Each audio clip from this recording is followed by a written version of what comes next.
meeting is being recorded. Assalamualaikum warahmatullahi wabarakatuh. Selamat pagi bagi bapak-bapak. Ini bapak-bapak semua ya kebetulan ya.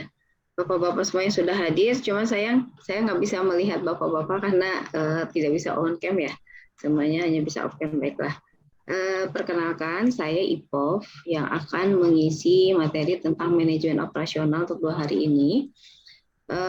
Di sini tentunya kita sebetulnya saya bukan memberikan materi, tapi kita sharing ya, karena saya yakin bapak-bapak di sini pengalamannya sudah banyak sekali, sehingga implementasi di lapangannya pasti sudah tahu. Hanya saja di sini saya akan menyampaikan secara teorinya bagaimanakah implementasi di lapangannya ataupun secara teorinya itu kira-kira seperti apa yang diperlukan di dalam bidang manajemen operasional tersebut ya, dan kaitannya terhadap pekerjaan Bapak dan Ibu semua. Nah, nanti selama perjalanan, tadi kayaknya ada yang bisa beberapa on cam ya, apa memang nggak bisa ya? Nggak ada semua ya, tadi kalau nggak salah di awal bisa ada yang on cam. Nggak memungkinkan kah? Oke, baik ya. Ini boleh nah ini ada Pak Aryo. Selamat pagi Pak Aryo. Terima kasih sudah berkenan on cam. Biar kita lebih mengenal. Mungkin bisa diperkenalkan dulu dari Pak Aryo. Mungkin Pak Aryo di bidang apa? Kira-kira mengambil materi manajemen operasional itu tujuannya ingin mendapatkan apa?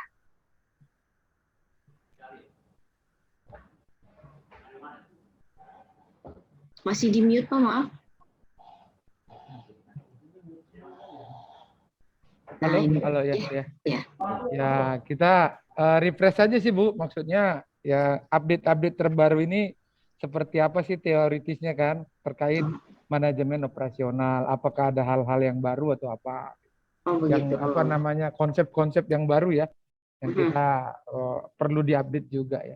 Oh gitu, oke baik, terima kasih. Bapak di bidang apa? Manufaktur ya Bu ya? Maksudnya departemen engineering. Ya. Oke baik. Jobnya berarti mulai dari menerima produk, merancang produk. Ya betul Bu, ya. Dan sesuai tuntutan proses ya. Sesuai tuntutan proses, baik. Gitu. Terima kasih Pak Aryo. Yuk, pagi. Baik. Ya, selamat pagi. Berikutnya Pak Fahrul mungkin. Baik Bu, terima kasih. Assalamualaikum warahmatullahi wabarakatuh. Selamat pagi semuanya. Pagi. Harapannya setiap ada ilmu yang baru bisa kami terapkan dan kita refresh kembali apa yang kita lakukan, apakah sesuai dengan teori yang ada. Jadi dengan harapan apa yang kita kerjakan di lapangan itu benar-benar bisa digabungkan antara pengalaman kita dengan teori-teori yang sudah ada gitu aja Bu. Mudah-mudahan bisa diterapkan di pekerjaan kami gitu. Terima kasih. Terima kasih. Bapak di departemen apa? Saya departemennya engineering Bu, sama seperti Pak Aryo. Hanya baik. Pak Aryo di Karawang, saya di Cikarang Plan 3. Ya. Oh gitu. Ya baik. Terima kasih Pak. Ya sama-sama Bu. Ya, berikutnya mungkin Pak Andi. Baik, selamat pagi semuanya.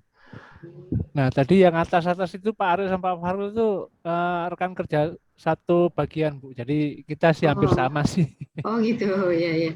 Tapi Bapak di mana Saya di Karawang. Oh, Karawang. Iya. Nah, kalau office sama Bapak Aryo.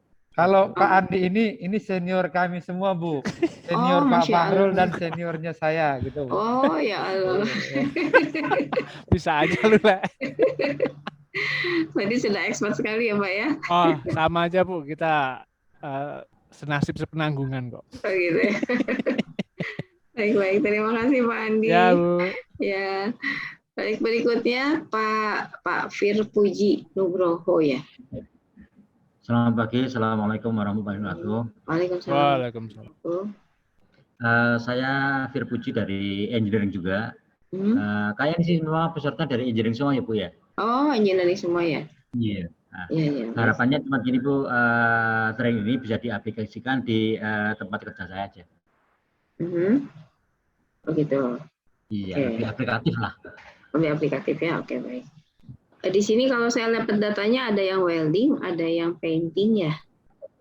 ada yang workshop. Ya, itu engineering semua Bu ya. Engineering semua ya, oke baik. Baik, terima kasih Pak Puji. Saya manggilnya Pak Puji aja ya. Ya, siap. Baik, terima kasih Pak. Pak Wardana, silakan.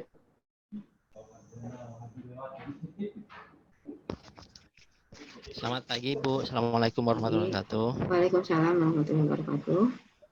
Maaf Ibu, apa suara saya putus-putus nggak Bu? Karena Enggak. saya tadi jelas Bu ya. Bagus, Saya ya. tadi beberapa teman-teman ketika memberikan informasi suaranya agak putus-putus di saya.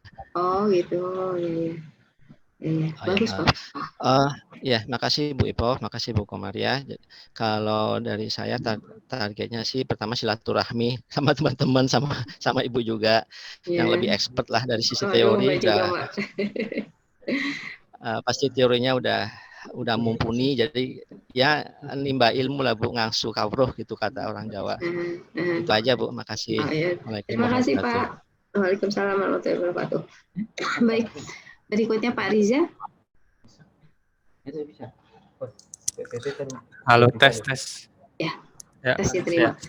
Ya, selamat pagi. Assalamualaikum warahmatullahi wabarakatuh. Bu Ipo dan rekan-rekan semuanya. Ya, perkenalkan saya Riza Fikri Bu, dari engineering juga, tepatnya spesialisnya di welding. Tadi yang sudah disampaikan ya, ada welding, painting, dan workshop. Ya, kalau dari saya sih sama dengan rekan-rekan sebelumnya, lebih ke refresh aja Bu. Ya mungkin ada informasi yang lebih update atau apa dari secara teori, atau mungkin nanti untuk contoh pelaksanaan di operasional seperti apa, mungkin contoh-contoh seperti itu Bu. Baik.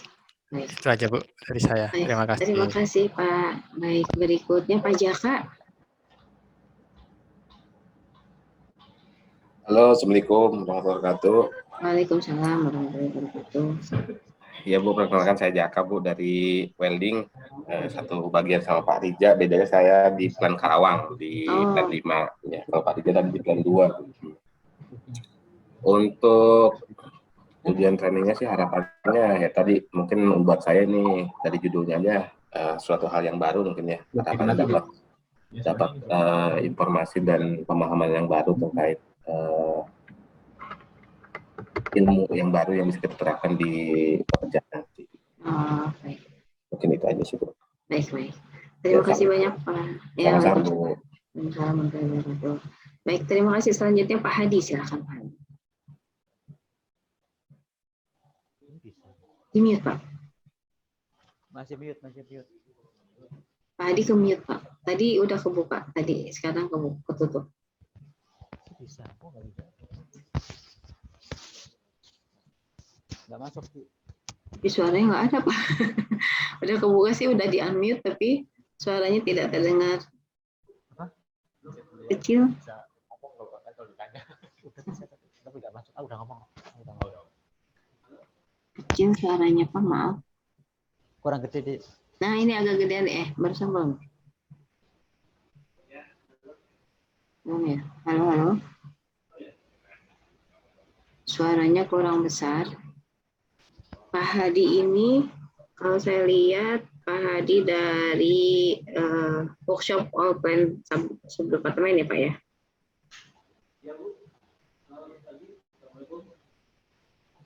Maaf tidak terdengar suaranya.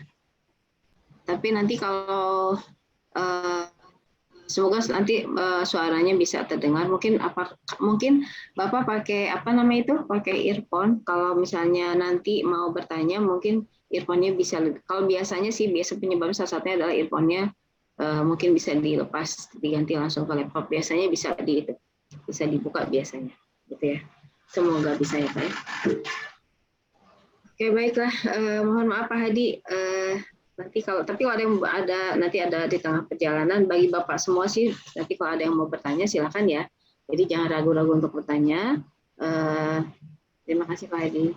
Jadi jangan ragu-ragu bertanya, nanti silakan aja disesuaikan dengan permasalahan yang ada di lapangannya seperti apa, sehingga nanti kalau misalnya mau berdiskusi, misalkan di tengah teori ada diskusi yang harus disesuaikan dengan permasalahan di lapangan, nanti kita bahas ya, jadi dipersilakan.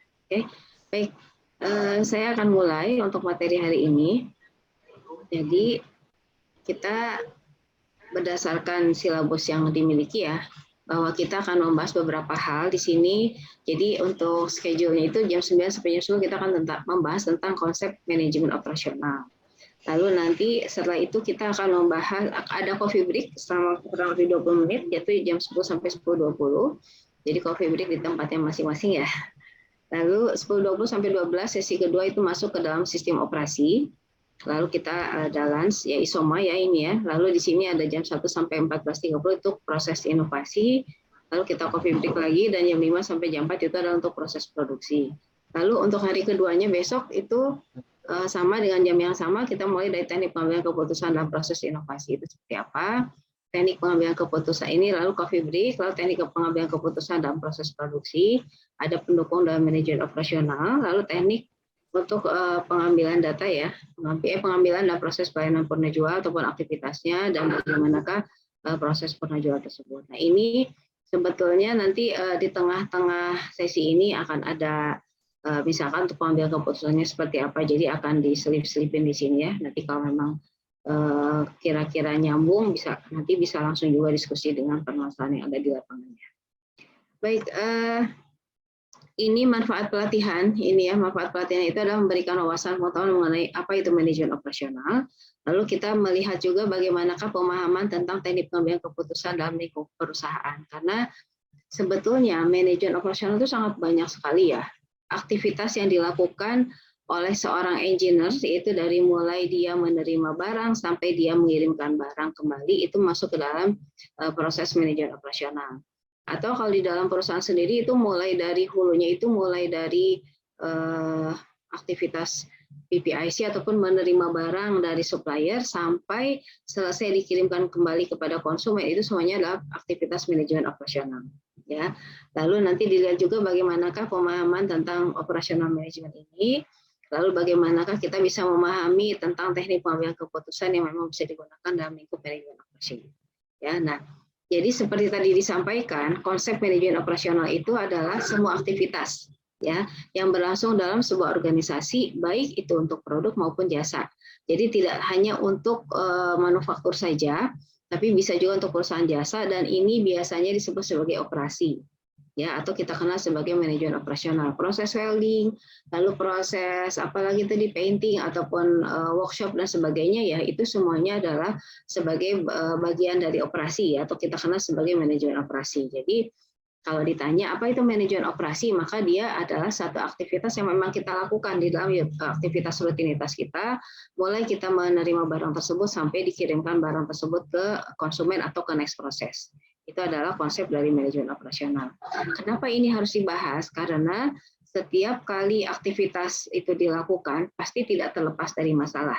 Ya, ada banyak hal yang kita ingin lakukan. Jadi misalnya ketika kita berbicara aktivitas, misalnya ya tadi kan saya sampaikan dari mulai kita menerima barang sampai barang itu dikirimkan kembali, gitu kan. Ini kan ada, kalau kita kenal, mungkin bapak-bapak sudah mengenal yang namanya rantai pasok. Ketika kita mempunyai aktivitas rantai pasok itu kan dari hulu sampai ke hilir. Atau ketika orang engineering menerima barang yang masuk ke engineering sampai dia dikirim lagi ke next prosesnya, maka itu sebagai aktivitas yang harus dilakukan sebagai operasi tadi, dan ini tidak terlepas dari yang namanya harus terpenuhinya ada yang namanya adalah quality ya, lalu ada cost yang murah, lalu ada delivery yang tepat waktu ya. Dan di sini setiap aktivitas yang ada di sini harus dilakukan dengan tujuannya adalah kita maunya adalah responsif dan juga efisiensi. Ya, jadi aktivitas yang dilakukan di dalam setiap departemen tersebut pasti mempunyai dua hal keinginan. Kita mau responsif terhadap permintaan dari next process kita, tentunya dengan memenuhi kualitas yang diinginkan. Cost yang murah, artinya kita harus melakukan cost reduction di sini. Jadi setiap aktivitas yang dilakukan oleh seorang engineering atau departemen apapun harus bisa melakukan cost reduction. Tentunya kita sebagai orang yang ada di dalam departemen tersebut harus tahu kira-kira unsur pemborosannya mana saja. Ya, lalu ada delivery-nya harus bisa tepat waktu. Jadi dikirimkan tepat waktu, karena kita tahu bahwa ketika kita berbicara mau cost reduction ataupun mau melakukan penghematan, kita kenal ada yang namanya downtime. Mungkin bapak-bapak pernah ada yang dengar downtime? downtime. Ada yang pernah dengar downtime, Pak? Salah ini. Downtime. Ada yang sudah pernah dengar apa itu downtime? Belum. Oke, baik. Di sini adalah ini semuanya termasuk pemborosan yang bisa terjadi di setiap departemen ataupun setiap kegiatan ya. E-nya itu ada environment. Jadi pemborosan dalam hal lingkungan. Misalnya di bagian departemen engineering ini banyak ditemukannya reject gitu kan. Reject harus terbuang misalnya ya. Nah, itu salah satu pemborosan dalam hal lingkungan karena kita membuang limbah yang cukup banyak. Sehingga bagaimana proses itu dilakukan tanpa menghasilkan reject. Apa yang kita lakukan itu betul-betul sesuai dengan work instruction ataupun SOP yang ada sehingga kita tidak melakukan pemborosan ketika kita melakukan proses produksi, yaitu salah satunya adalah tidak melakukan adanya bahan yang terbuang cukup banyak. Ya. Lalu ada yang namanya defect. Nah, defect ini artinya D-nya itu defect ya. Jadi kita jangan sampai membuat defect tadi karena nanti ujungnya nyambung ke environment tadi. Jadi apa yang kita lakukan sesuai dengan keinginan konsumen. Kita harus melihat mutu atau kualitas ya. Kita tahu bahwa mutu atau kualitas itu adalah sesuatu, apa artinya mutu atau kualitas? Ada yang tahu mungkin Bapak Ibu? Bapak-bapak. Kita suka bilang ini kualitasnya harus terbaik gitu. Itu berarti kualitas itu apa?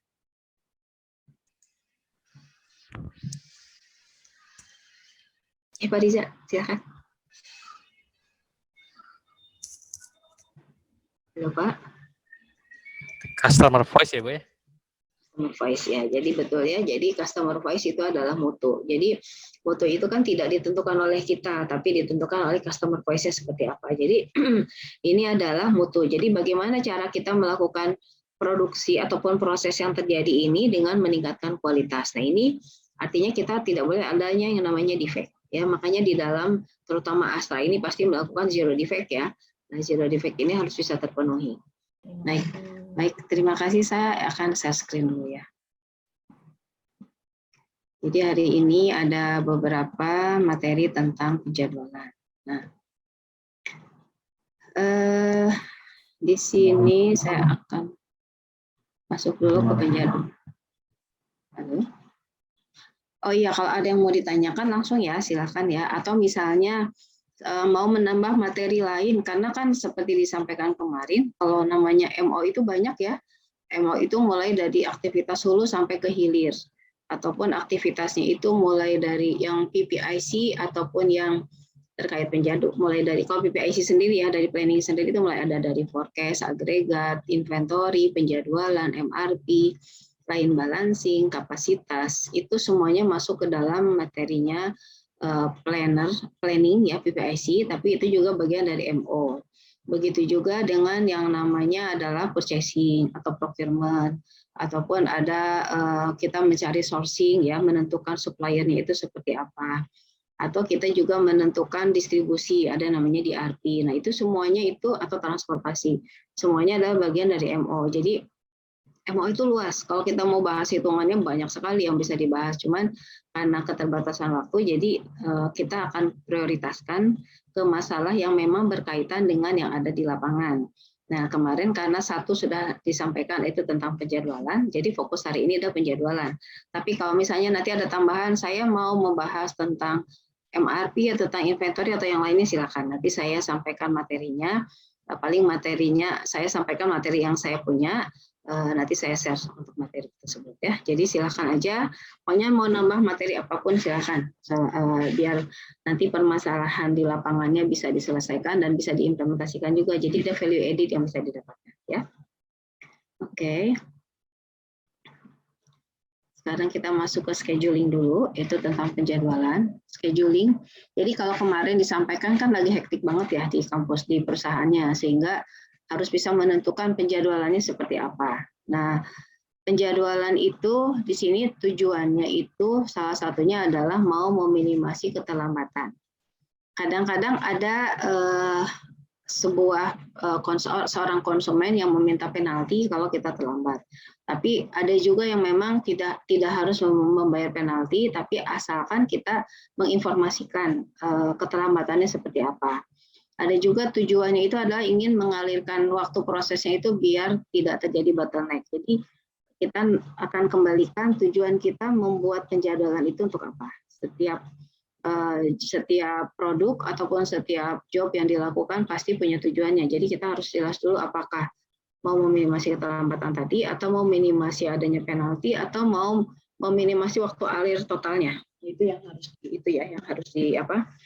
harus diperhatikan ketika membuat penjadwalan tersebut. Nah, di sini jadi di sini kalau kita lihat penjadwalan itu kan untuk mengurutkan ya, kira-kira job mana yang harus didahulukan untuk dikerjakan. Nah, di sini kita harus tahu kapan waktu mulai dan kapan waktu selesainya. Jadi kalau misalnya kita membuat ataupun mau meningkatkan utilitas dari sumber daya yang kita miliki ini, artinya kita harus mengurangi idle time dari mesin yang kita gunakan. Sebetulnya saya yakin kalau di sana sebetulnya pasti sudah tidak ada idle ya. Semuanya sudah berjalan sesuai dengan SOP yang ada ataupun WI yang ada ya. Betul nggak? Bayangan saya seperti itu. Halo? Iya, Bu. Betul ya? Oke. Lalu tujuan kedua adalah mengurangi in-process inventory. Jadi di sini juga nanti kan kalau kita melakukan penjadwalan dan penjadwalannya itu kan bisa melakukan penjadwalan, hasilnya itu bisa berupa work in process atau barang setengah jadi. Nah, itu juga kalau seandainya kita mengalirkannya dengan menggunakan one piece flow, maka dia tidak akan ada bottleneck ya, sehingga tidak ada antrian di dalam proses penjadwalannya. Lalu juga bisa mengurangi keterlambatan ataupun tardiness-nya. Jadi kita mengurangi maksimum keterlambatannya berapa lama, atau kita bisa mengurangi jumlah job yang memang mengalami keterlambatan. Itu adalah beberapa tujuan dari penjadwalan. Nah, kira-kira dari tujuan-tujuan ini ada yang sama nggak dengan tujuan yang ingin didapatkan atau ingin diimplementasikan di penjadwalan bidang engineering ini? Atau ada tambahan lain yang mau dimasukkan di dalam penjadwalan ini? Sebetulnya penjadwalan di dalam perusahaannya juga sudah aman ya, hanya ketika terjadi sesuatu tadi ya yang di luar planning sehingga mengganggu penjadwalan yang ada gitu ya. Iya, ya otomatis berpengaruh juga. Misalkan Mas Pro motor kayak gini, ternyata equipment kita belum siap juga. Kan harus ada alternatif 1, alternatif 2, alternatif 3-nya gitu, Bu. Betul. Ya, betul. Karena kan kita sudah buat planning, tapi ternyata ada sesuatu yang di luar dugaan ya. Nah ini, oke baik. Terima kasih Pak Fahrul.